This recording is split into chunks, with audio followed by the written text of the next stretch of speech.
This is Super Factory Manager, the best Minecraft logistics mod, where creativity meets ultimate control and unlimited potential.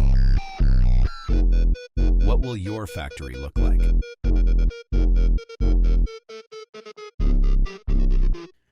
What an exciting intro by our good friend Snow.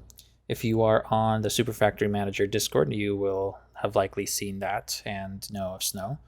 But if not, I will go ahead and leave the link to the Super Factory Manager CurseForge as well as the GitHub down in the description so you can check that out. The link to the Discord will be on the CurseForge page. With all that out of the way, let's see what the hype is about. So Super Factory Manager is a logistics mod, and basically that means it can move things around from one place to another. And to get started with this mod, let's go ahead and see all the items that currently exist in this mod. And even though there's a very small amount, in order to move things around, you really only need 3 things. You need the factory manager, you need a program disk, and you need the label gun. Now you can also use inventory cable to stretch out where you can access items from. This mod does not do anything wirelessly, so everything has to be physically connected, whether that is the factory manager touching another block directly, or if it's touching the inventory cables. Okay, so let's go ahead and move some things from this barrel and put them in this chest. In order to do that, we need these inventories connected by cables or directly to the manager. Then, if you open the manager, you'll see that it's missing a disk. So Super Factory Manager has these program disks, and you can access them when it's outside. And it's basically a text editor, so you can write things in here. You can keep notes. You can use it as a clipboard, or you can write programs in it. Now, Super Factory Manager, you have to code to move things around, and that could be a little intimidating for some people. But I'm here to show you, hopefully to prove to you that it's not that bad, and it's actually a pretty convenient mod to use. So once we put the disk inside of there, you can see that more things pop up, and we're just going to go ahead and click on edit. Now the first thing you probably want to do with your program is to name it so you can keep it organized and know what program it is. So we're just going to name and then open up parentheses, or I'm sorry, quotation marks, and let's call this my first program. And once you do that, if we go back and you look at it, you see that it's now named my first program. Right. You will start off by saying every 20 ticks do. Alternately, you can say every redstone pulse do. And what this does is the manager block will wait for a redstone signal before executing the code that you are about to write. If you start with this statement, it will just execute the code every 20 ticks. So every second, every 20 ticks equals 1 second. Let's go ahead and do that. So if you wanted to use every redstone pulse, you can put a button or some kind of redstone signal into the factory manager, and that's how that will work. Otherwise, you can just say do every 20 ticks. Okay. Now we want to move things from the barrel to the chest, and to do that it's very simple. We're just going to type it out almost exactly how it sounds. So we're going to input from barrel, and we're going to output to chest. And then we write end to signify that it's the end of the program. Now once you do that, you see that this exclamation point has appeared, and we check the disk and it has a couple of warnings on it. It says that the label chest and barrel are used in the code but not assigned in the world. Basically what that means is we have used those variables inside of our program, but the factory manager does not know what we're talking about. So we're going to show it what we're talking about by shift right clicking on the factory manager, and that's going to pull the labels into our label gun. And if you right click on the label gun, you'll see your new labels are over here, and we can select the barrel and tag the barrel in the world. And by the way, if you tag something accidentally and you want to remove it, just click on it again and it will go away. Alternately, we can shift and scroll through all the labels in the label gun. So we'll go to chest, label the chest, and push those labels inside the manager.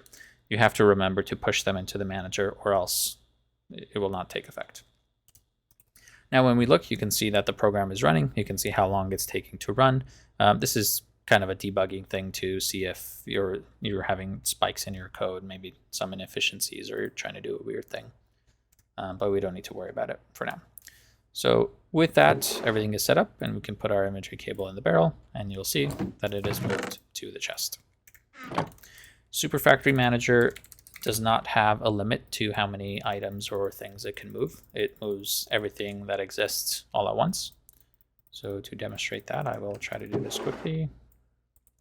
So we put everything in there, and you can see it takes it all immediately out. Now, those were items. So let's go ahead and take a look and see how we can move power and fluids. Over here, I have a creative energy cube from Mekanism that has power on the inside, and this energy cube is empty. So there are no cables. This cable does not need to be there. So as you can see, there are no cables touching anything, but because all of these blocks are touching the factory manager, that's still okay. The factory manager acts as a cable on its own. Okay, so we are going to, again, put a disk inside. We don't have to name it, so I won't name this one. And this time I'm going to say every tick do. You can use the command every tick do if you're moving power around, but for anything besides power, the minimum tick rate is 20. So you cannot go below 20 ticks for any other resource type, only for power. We are going to do the same thing. We are going to input, and we'll say what we want to input, which is forge energy, and that's how you signify that. And we'll say from our source, and we are going to output FE to, let's call it our cube. Okay, and the program. For items, technically, you would have to do that same thing. You would have to say input items : but Super Factory Manager defaults to items, so you can omit this, and it'll assume you're talking about items. Unless you're moving something other than items, then that's when you put in FE. Okay, so let's go back over here.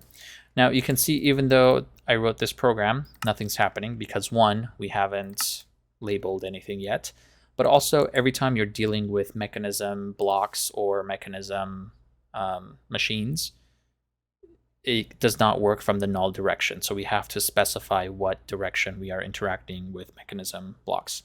And if you take a look at this one, we look at the side config, you can see that I set the output to the bottom. And for this one, I have set the input on top.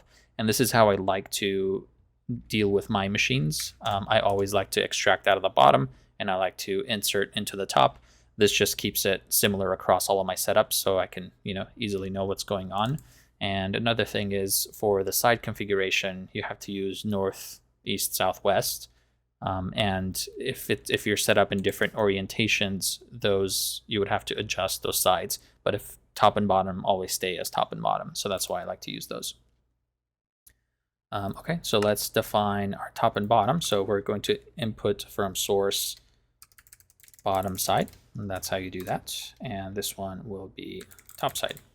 Okay, so our program is completely ready to go. All we have to do is label them. So again, shift right click on the factory manager. We're going to label our source. We're going to label the cube. And as soon as I pass that in, you can see it immediately filled up with power. So again, it has no limit. So it's going to fill this thing up in one tick if the block will allow that much to be pulled out of it. Some mods have a limit to how much can be inputted and outputted. For example, Powah, the Ender cell, or even the energy cell, the max input output is 2 million FE per tick. So in that case, it wouldn't be able to do everything at once. It would only be limited to 2 million per tick. One more thing to note about power. In order for Super Factory Manager to extract power from a block, that block has to have an internal buffer of power. So if you're using flux networks, the flux point, it does not have an internal buffer, so it will not work. You will have to set down a cube or some other kind of energy thing that has a buffer on the inside, and then put the plug on top of that so it can access it. The only way Super Factory Manager can pull energy is if there's a buffer, and if it's not, it will not work. Now let's take a look at water. So back here I have a sink that's full of water, and we want to put that in this fluid tank.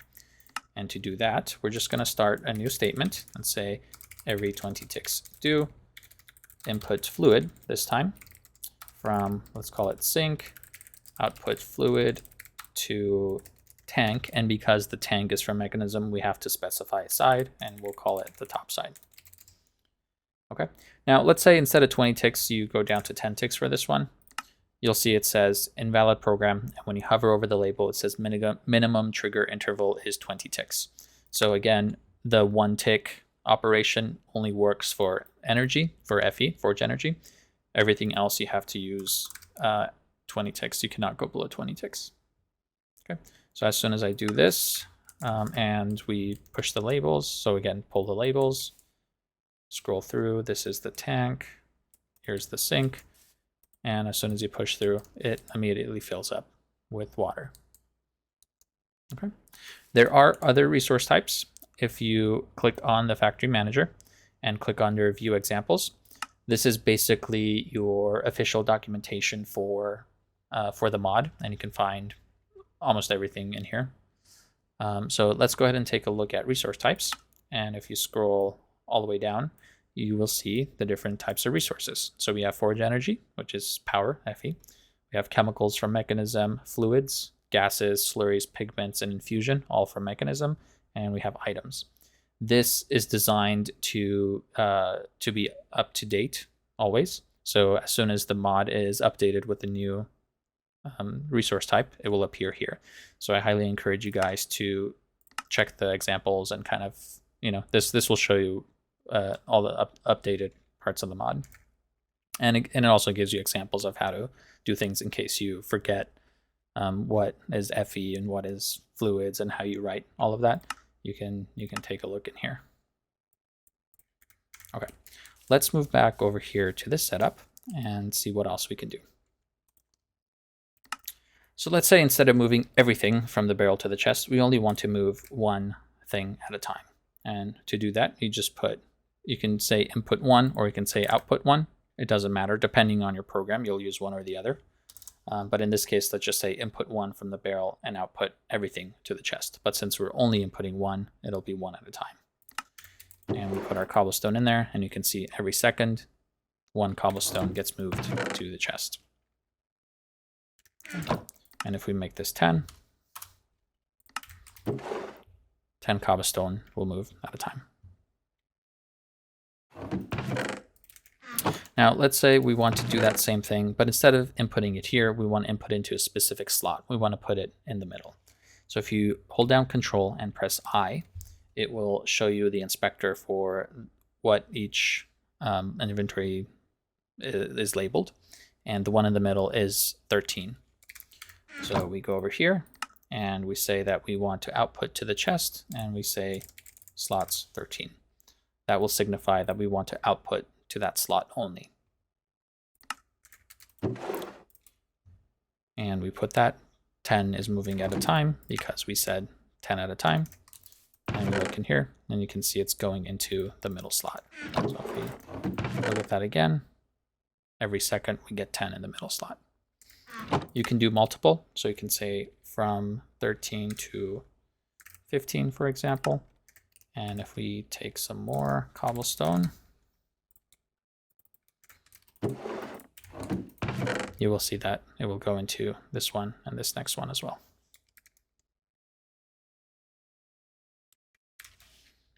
Okay.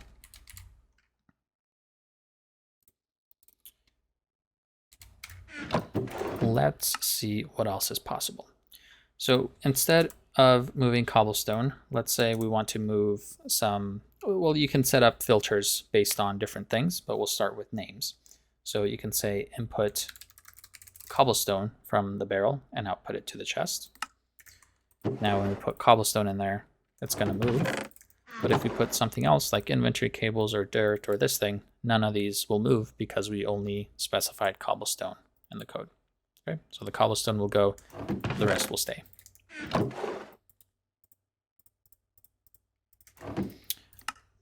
So this is you can say the exact name of the block. So this one is Minecraft. The Minecraft part is assumed by Super Factory Manager, so you can just start after the colon where it says cobblestone.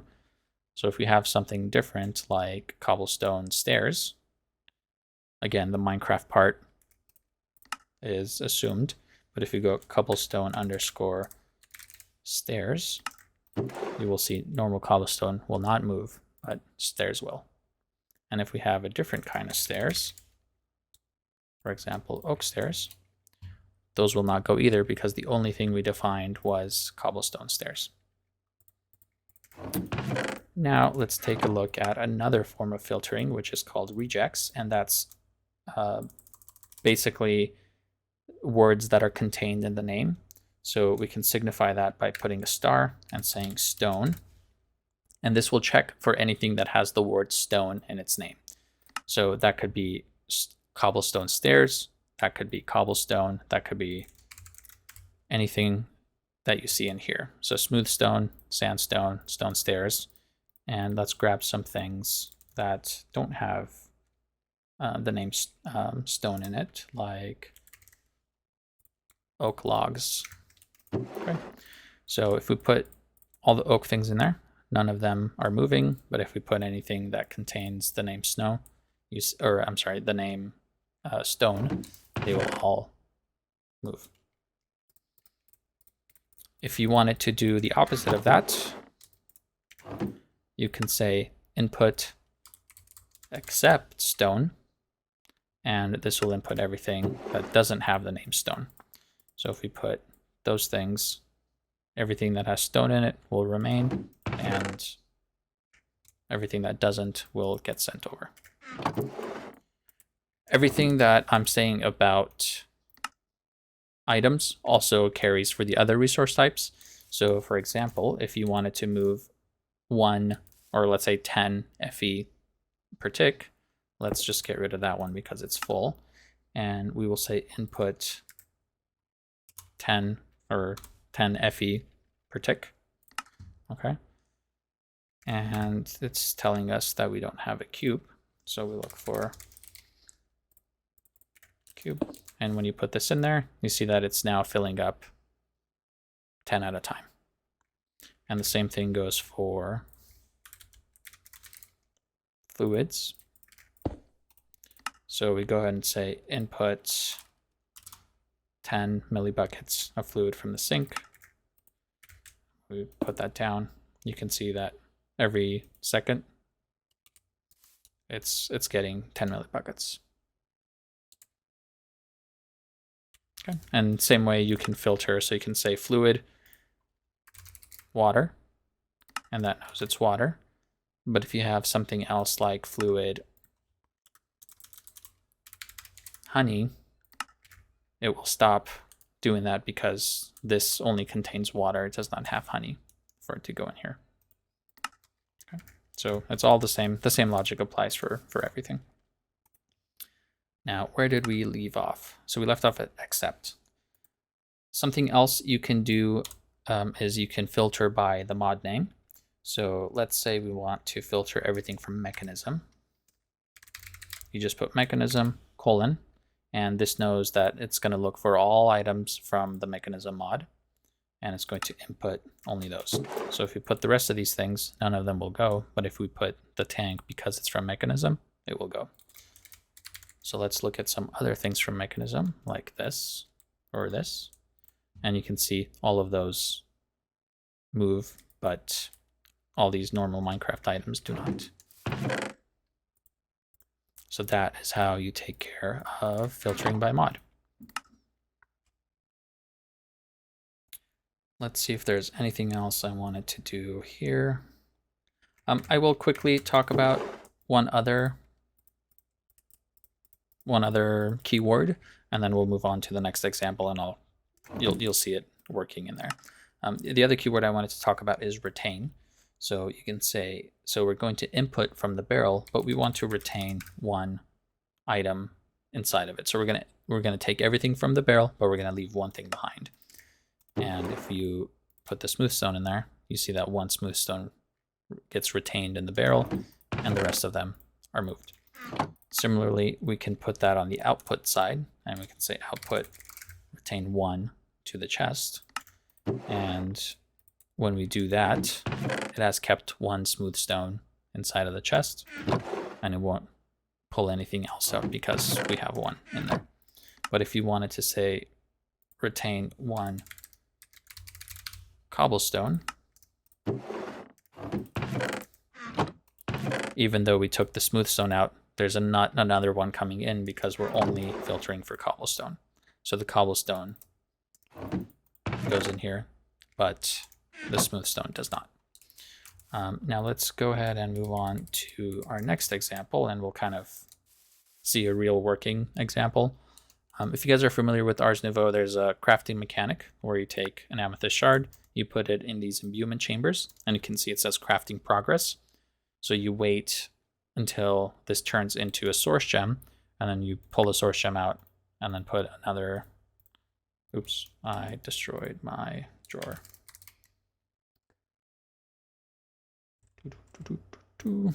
Let's fix that, and we'll need more amethyst.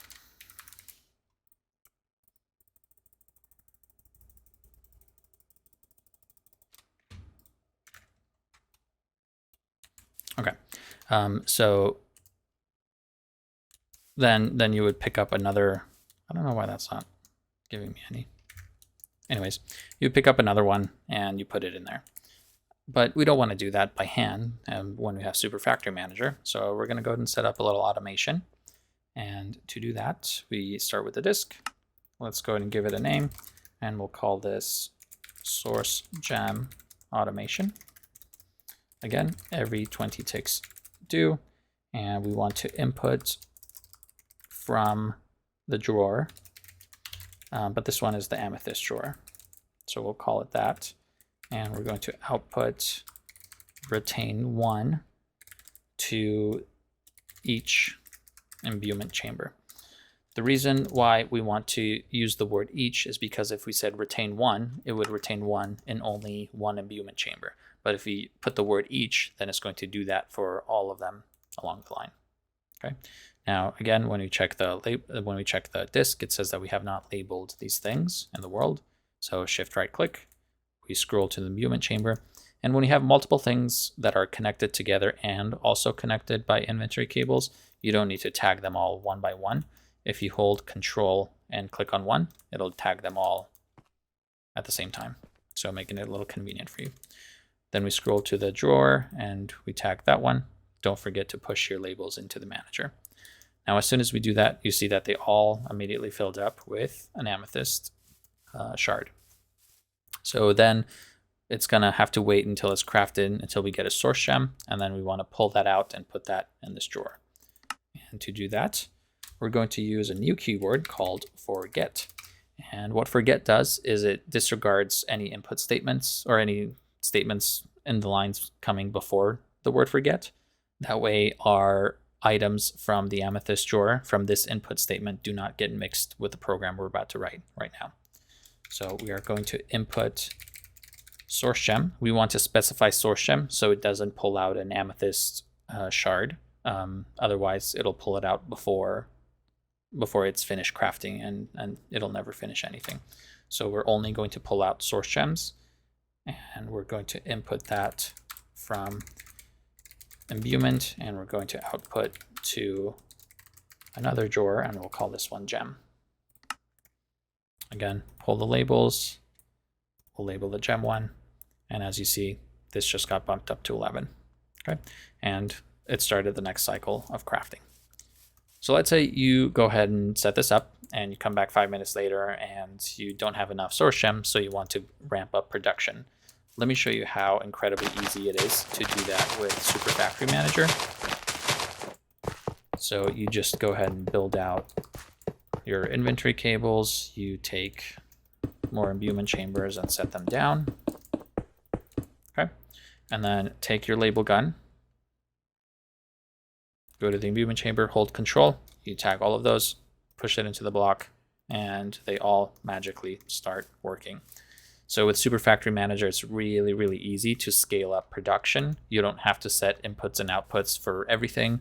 It's all, it just happens as soon as you push the labels into the manager. You can access everything from one block, so you don't have to dig the floor and get underneath it and check.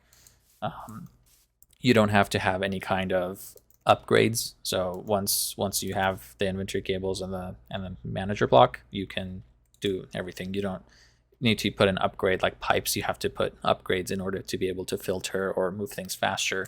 Super Factory Manager, you can do everything by default, which is really, really incredible. Okay, let's move on to something a little bit more complicated.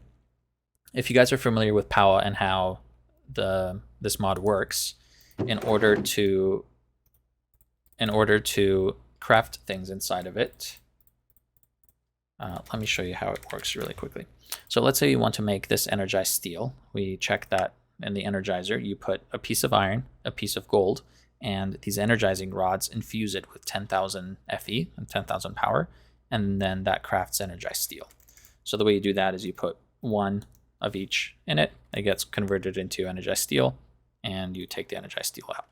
If you put 2 iron and 1 gold, it will not work. So it has to have the exact recipe in there, and if you put too many or different crafting materials, then it's not going to work. Something else like this blazing crystal, you put either 4 blaze powder or 1 blaze rod, and you get a blazing crystal. If I put that along with the gold, you see that none of it works. So it has to be the exact recipe, which can be very hard to automate with basically all the other logistics mods, because not only do you have to retain them in there, but if you have multiple ones, you have to check to see if the energized orb is empty. Otherwise, it'll put multiple crafting recipes in at once and it won't work. So let's go ahead and take a look at the code. And this might look intimidating, but let me walk you through it, and hopefully you'll kind of understand the gist of it. Super Factory Manager has logic, so you can do if statements, and this is checking to see if it is true, then it is going to do this thing. If it's not true, it's not going to do this, and it's going to move on to the next one.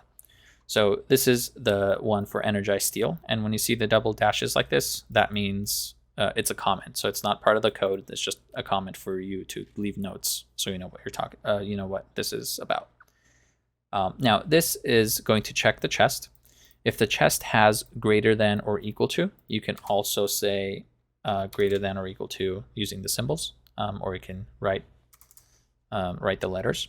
So if it has greater than or equal to 1 iron ingot, and it also has greater than or equal to 1 gold ingot, then it's going to input 1 each ingot. And remember, when we have the stars around it, it's going to look for the word ingot, and anything that has ingot, which is both the iron and the gold, it'll be input from the chest. Now, if we take a look at how that works, so if we put iron in there, nothing happens because it's checking for both iron and gold. And as soon as the gold goes in there, you can see that it moves 2 in there. And as soon as you get energized steel, it moves the energized steel back inside of this one. So let's go ahead and put the rest of these materials in there. And you see that it's still only doing the iron, and it's not trying to insert multiple things at once because we're checking the logic on it. So if you look at the next line, it says else if. So the else means if this is not true, then it's going to check this one. And this one says if it has greater than or equal to 1 blaze rod and the orb has equal 0. So that means if it has a blaze rod and the orb is empty, then it's going to do this statement. But because the orb is not empty, because it's crafting the energized steel, it's not going to put the blaze rod in there. So that's what that is checking. And the reason why the energized steel is happening is because that is the first statement. So because Super Factory Manager works line by line, whatever is written on the line before has priority over the one after that. So in order to set priority, you just do things in order. So if I wanted to output things in here, but then I wanted to, if it doesn't go in here, then I want to output it into somewhere else, then I can just put, where did that? Then I can say output to trash, for example, and it'll try to put it in here. And if that doesn't work, then it will put it into the trash. And that's how you take care of priority. Okay, so this, for the other crafting recipes, is the exact same thing. You can just copy paste it and then change what you're looking for. So change the items from diamond to emerald to blaze powder and the quantities of it, and it works perfectly. And the output, it's checking if the orb has either energized or crystal. All of the things that come out of the orb either have like energized steel or the crystal, like niotic crystal. They have these two words inside of them. So if it has those two words, then it'll input it from the orb and put it out to the chest. And at the end of your if statements, you're going to put an end to signify that that is the end of the if statement. The indents don't actually matter. Like, you can pull this back. It's just a way of keeping it organized. It doesn't actually, it's not like Python that, indents matter. Okay, so let's take a look in here. Now you see that our energized steel is done and it has moved on to the blaze rod. And the blaze rod is going, and once that's finished, then it'll move on to the blaze powder. Once that's finished, it will move on to the diamonds. Once the diamond's finished, it'll move on to the emeralds. Okay, so they all work. We'll just leave this in here and maybe we can come back and check on it later.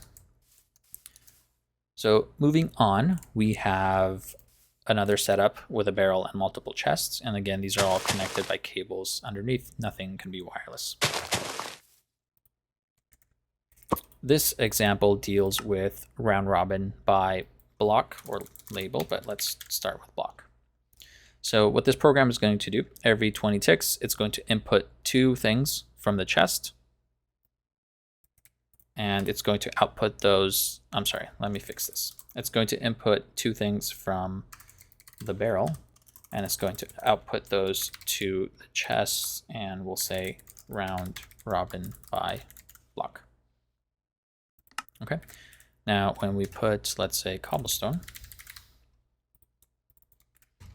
inside of this barrel, you can see 2 is removed at a time, and it's putting 2 in each one because it's going round robin. So now this one's at 4 because it put 2 in every single one, and then it circled back to the first one and it's putting 2 more in it, and now another 2. So that is round robin by block. If you get rid of this, it'll put everything into the first one. So it will not see everything it's put into the first one. It will not split it equally between all of these. In order to do that, you would have to tell it how many to input. The reason for that is it's computationally heavy for the program to figure out how many items it's inputting, how many types of items it is. Like, let's say it's not just cobblestone, you have a bunch of different things. And if you have 10, 15, or however many chests you have, so it has to figure out how many things you're picking up, how many things you need to deposit it into. It has to do the math to figure out how many to put in each one. So as you see, that's not very realistic. So the way it does it is for every time it picks something up, it'll put it into the one block and then it'll move on to the next block. And if you want it to split things somewhat evenly between all of the blocks, then you can tell it how many to do at a time. So you can tell it to do 2 at a time or 10 at a time, and it'll deposit 10 in each one and go round robin that way. Now, if you noticed what was there before, I had, well, let's go ahead and reverse this. So we can say we're going to input from the chests this time, and we'll go round robin by block, and we will put all of that into the barrel. So what this is going to do is it's going to start and it's going to take from each one. Oops. And so it'll take one from here, it'll take one from here, it'll take one from here, it'll take one from here, and it'll go round robin between all of the chests. And the cobblestone is deposited back in here. You can also do round robin by label. And what this means is, let's say you had different machines here, and this was machine A, this was machine B, machine C, D, E, F, so on and so forth. They had different labels on them. Instead of it checking it by blocks, you can say it to do round robin by label, and then list multiple things, like you would list machine A, B, C, D, and in that case, it will look at all of those and it'll do round robin between those labels instead of the blocks.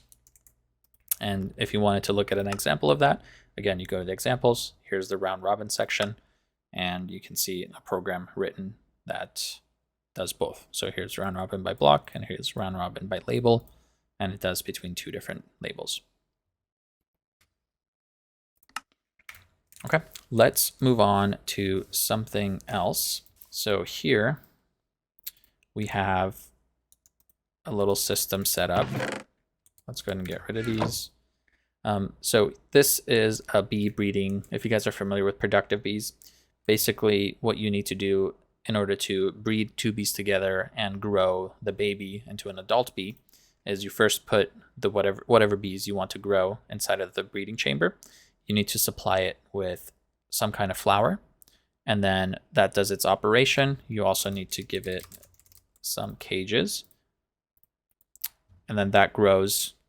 So it uses the flowers, it grows, or it breeds a baby. Then the baby needs to come into the incubator, and you give it 20 honey treats and some time and power, and that will grow into an adult bee. So to make this work, we're supplying it with Poppy. So if you see every time we take one out, it's going to put it back in there. We're retaining 2 in here. We have some cages here, and we're also giving it power. Then once that happens, we check this slot, which is slot number 5. And it's going to take the bee from slot number 5 and put it in here in slot number 0. And in slot number 1, it's going to retain 20 honey treats. Then it's going to pull from slot number 2 and put it inside of our chest. So to do all of that, you take a look at the program. Here, first, we're dealing with the power. So it's pulling Fe from the ender cell, and we're outputting it to the breeder and the incubator. You can separate things you can separate labels by the comma, and it'll input it to both of those things, or output it to both of those things. And again, because it's power, we can do every 1 tick. Then we have this statement for every 20 ticks, and this is all the retain statements. So it's retaining 2 Poppy in slot number 3 and in slot number 4 of each breeder. And including the word each in here makes it so it does it for every single breeder. Even though we only have 1, maybe sometime in the future we'll want to expand with more breeders, and having the word each in there will mean that it'll automatically work and we don't have to make adjustments to our code later on. This one is handling the honey treat in that slot, and then this is taking from the breeder the baby that just was bred, and it's putting it into the incubator. And then this is taking it from the incubator and putting it into the chest. So to make this whole thing work, it takes less than 19 lines of code, 17 lines of code, and you can have it completely automated. The other nice thing about Super Factory Manager, like for example, this complicated Powah one, if you didn't want to sit here and figure out the logic and make sure everything is right, you can go to the Super Factory Manager Discord, and there's a showcase section. You look through there and you can search Powah in the search bar, and somebody has this exact same thing on there, and you can copy the code from there and input it into your disk, and then it's ready to go. And all you have to do is label the orb, and you label the chest. So with 2 labels and some copying, you can have this exact thing automated before you even have anything else set up in your playthrough. And if we check over here, you can see that these are all done. Okay, let's move on to another setup. So this is a bee setup. So I have the code for it, but why don't we work through it together so you can kind of see what it takes to make it all work. So in here, I have a variety of different kinds of bees. And if you look underneath, I have inventory cables underneath these beehives, and they're all connected under the ground to the factory manager here, as well as the centrifuges and the furnace over here. And there's also an ender cell here for power. What we're going to do first is make sure these bees have their flowers. This is required for them to be able to produce the resources. And so now these bees are gonna use these these blocks to create honeycombs. And then we want to take those honeycombs, put it into the centrifuge to turn it into the resources, Some will be raw resources. For example, if you look at raw iron, this comes from the iron cone block. So when they produce an iron cone block, you get raw iron, but I don't want to keep raw iron. So we're going to further process that in the furnace to smelt it down to iron, and then we will store everything in our disks, including the honey that we get. Okay, so that seems very complicated and a lot going on, but you just take it one step at a time, and before you know it, you'll have your whole program written. So again, we're going to start with a name. We'll call it B Resource Automation. And let's start with power. So we'll do every tick do, input from ender cell, output to centrifuge, comma, furnace, end. So once we do that, we have an invalid program. Why is our program invalid? Minimum trigger is 20. Oh, it's because we didn't define power. So it's defaulted to items. So we say FE : FE : Now it should work. And we just have to label these things.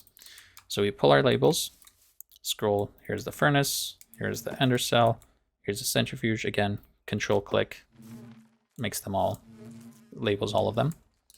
And don't forget to push it into your manager. Now, if we look in here, these should all have power. So next, we need to put some bottles of honey inside of here.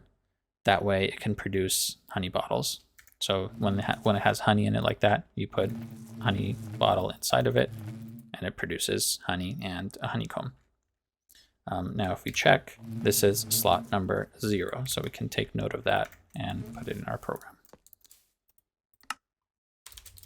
So we'll start a new statement because now we want to move items and we can't do that every tick. So we'll say every 20 ticks do, input from Beehive and, oh, I'm sorry, not that. We are going to input glass bottle from the drawer, and we're going to output retain 2 in each, retain 2 each Beehive, and we said it was slot 0. Okay, we pull the labels, we label the beehives and the drawer. And if you see all the honey disappeared, that's because they all have 2 bottles now. Okay, next we're going to deal with these resources in here. So the comb blocks need to go into the centrifuges, but the honey bottle and the honeycomb we need to put inside of our drawer. So let's start with that first. We'll put a forget, and that will prevent these from mixing with what we're about to write now. So we're going to input everything from the beehive, and we're going to output the honeycomb and the honey bottle. I think it's honey bottle. Maybe it's bottle honey. No, it's honey underscore bottle. So we're going to output those to the drawer. And because we write that first, it's going to output those to the drawer. Then it's going to output the rest to the centrifuge. And we'll say round robin by block. Please excuse my dog. Okay, so we misspelled drawer. Okay, and the centrifuge, so everything is labeled. Okay, now if we look over here, we should be getting the honeycombs. You see that those went up. And if we look in here, you see that the comb blocks are in here. This is wrong. Let's check why that happened. It's probably because we made a mistake in labeling this, and so it couldn't input it into this one, so then it input it into the centrifuge. But now that it's fixed, it should be okay. If we check, there are no more bottles going in there. They're all coming into here. Okay, So next, we're going to take the materials out of the centrifuges. Let's write another forget. We're going to input from centrifuge. And while we're inputting, let's also input from the furnace. So we can input from the furnace, and we'll say bottom side, because for the furnace, you have to define the side. And we are going to output. So we want to output everything we need to smelt, and let's go ahead and use tags for that because we haven't yet. So if you take a look at raw iron, you can see it says hold control to see tags, and the way you activate that is through advanced tooltips, and you hold F3 and press H, and you can see that advanced tooltips is now hidden, and you click it again, it says that it's shown. So when you hold control, it shows all the tags for raw iron, and it says C:: raw_materials. The other resource we're producing is copper. So if we look for copper, you can see that copper also has the same tags. It's raw_materials.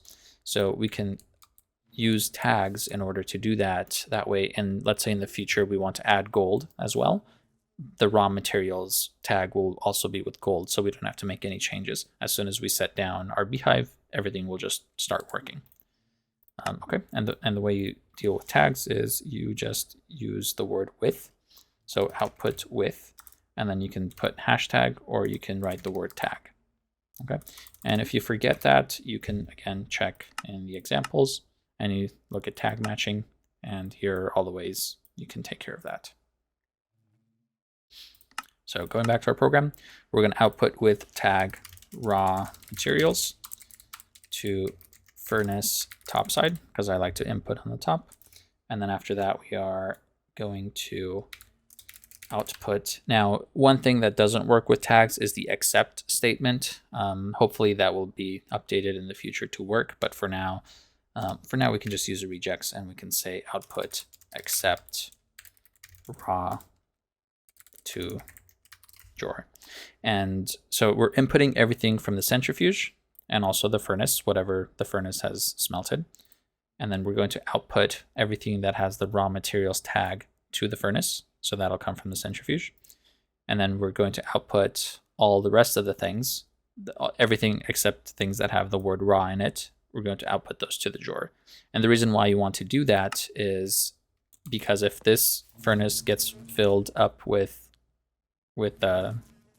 materials and nothing can go in there, if you have like a backlog in the centrifuges, if it can't go in here, then it'll go to the next thing, which is the drawer, unless you set an exception, so that way it will not move that to the drawer. Okay, so now everything is working. We're getting no raw iron, but we're getting the smelted pieces, we're getting the honeycombs, the honey bottles, and all the other resources that do not need further processing, like the diamonds and the emeralds and the redstone. So I think that just leaves us with one thing, and that is to deal with the liquid honey that's inside the centrifuges.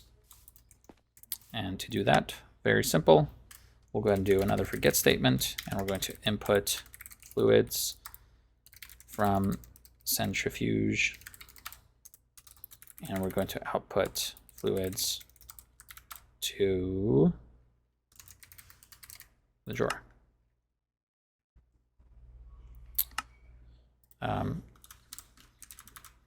I believe it's just fluid, no S. Okay.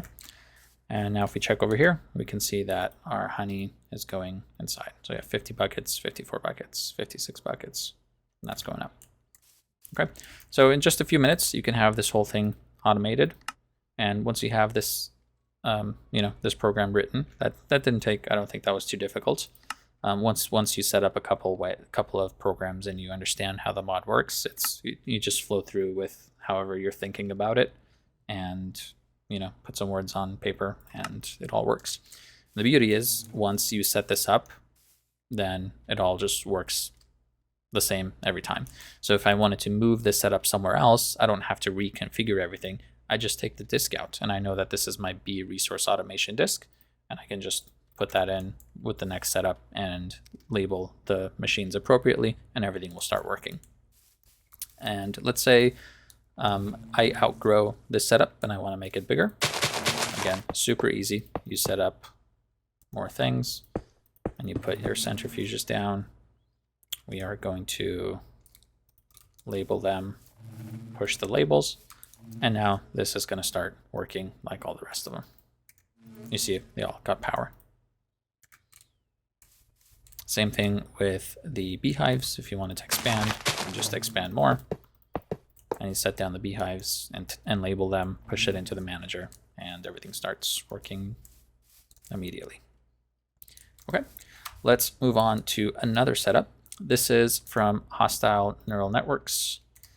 And if you don't know how this mod works, it basically generates mob loot. And the way it does that, it has simulation chamber that's simulating killing the mobs based on whatever data model you have. So this one has zombie, so it's going to simulate zombie loot. This one has blaze, it's going to simulate blaze loot. And the way this machine works is you need to provide it with power. And then in this slot, you give it a prediction matrix. So the prediction matrix is required for it to work. So we need to keep that in stock. Then it's going to generate 2 resources. One is going to be your generalized prediction. It's going to be one of these 4 based on if it's like an overworld mod, it's all of the monsters that spawn in the overworld. The nether one is everything that spawns in the nether, and then the end one is everything that spawns in the end. And this one's Twilight because it's the Twilight is in this pack.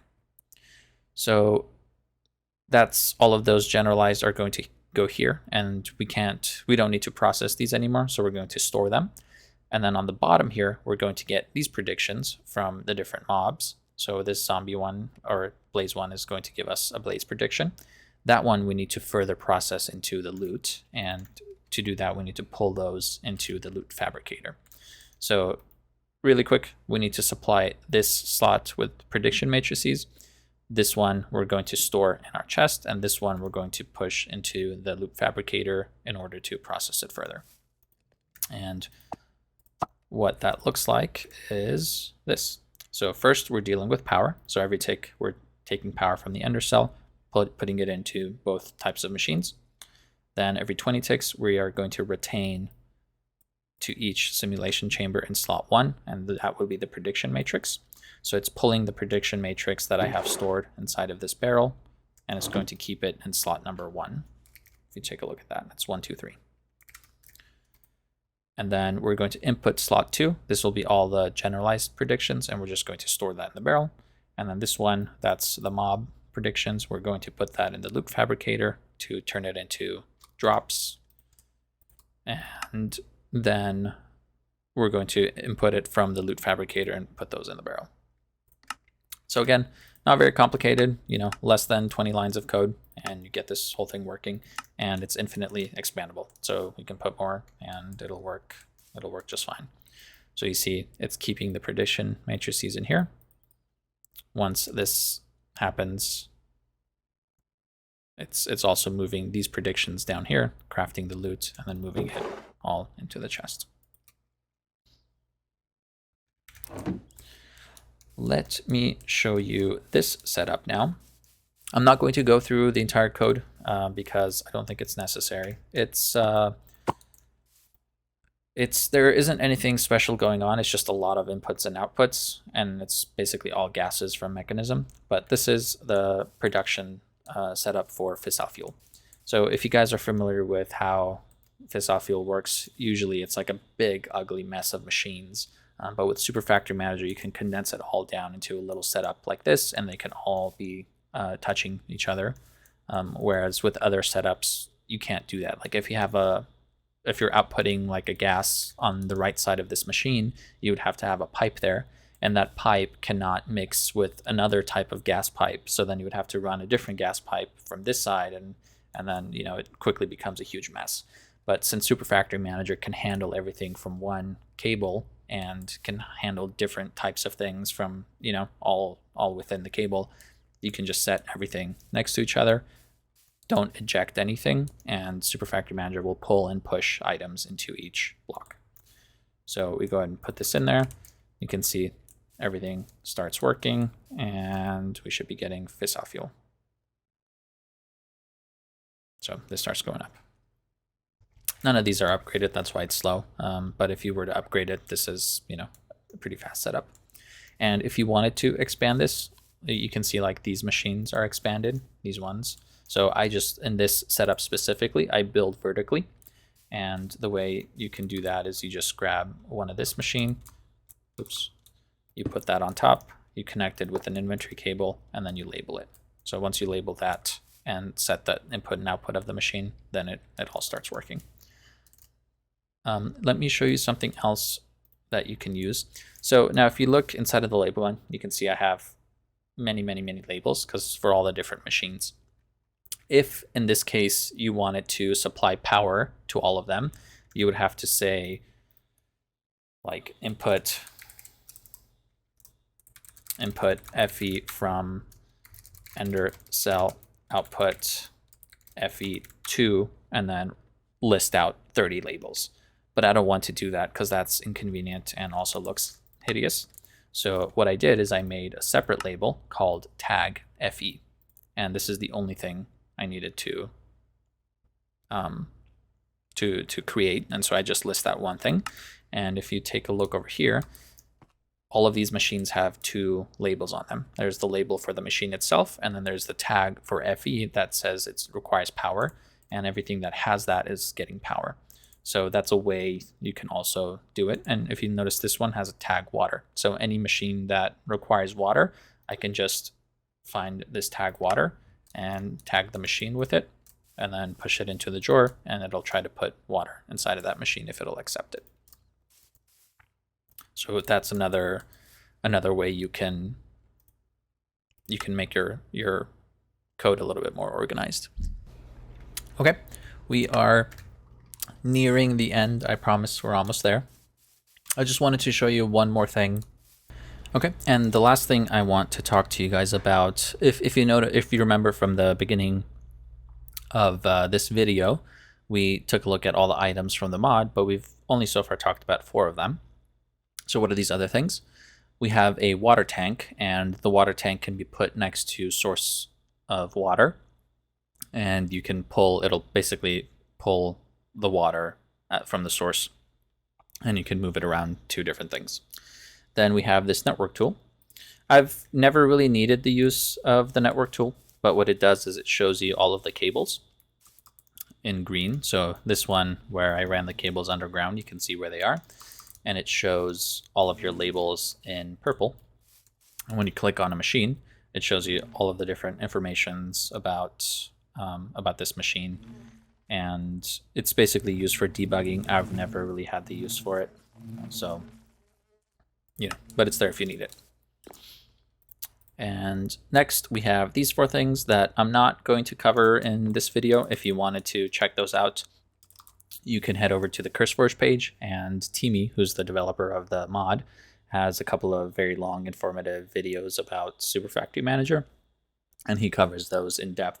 It's basically an enchanting mechanism, so you can duplicate an enchantment book using Goop from recycling 3 other enchantment books. So you sacrifice 3 enchantment books to duplicate an enchantment book that you already have.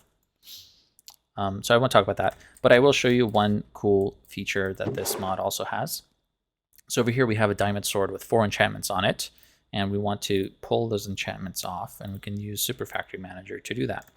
And all you have to do is throw down your tool or anything that has an enchantment on it on top of an obsidian block. Then you want to put down some books. So we had 4 enchantments.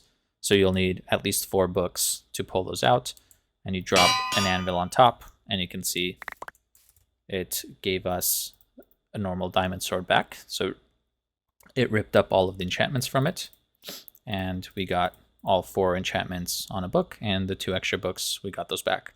So this disenchanting mechanism doesn't use any experience, and it doesn't cost the tool, it doesn't sacrifice the tool or the enchantments. So it's a great way of, you know, stripping enchantments from books or from tools, I'm sorry. Well, that is everything I had planned for you guys today. Hopefully you learned something new and that you'll give this mod a shot. Take care.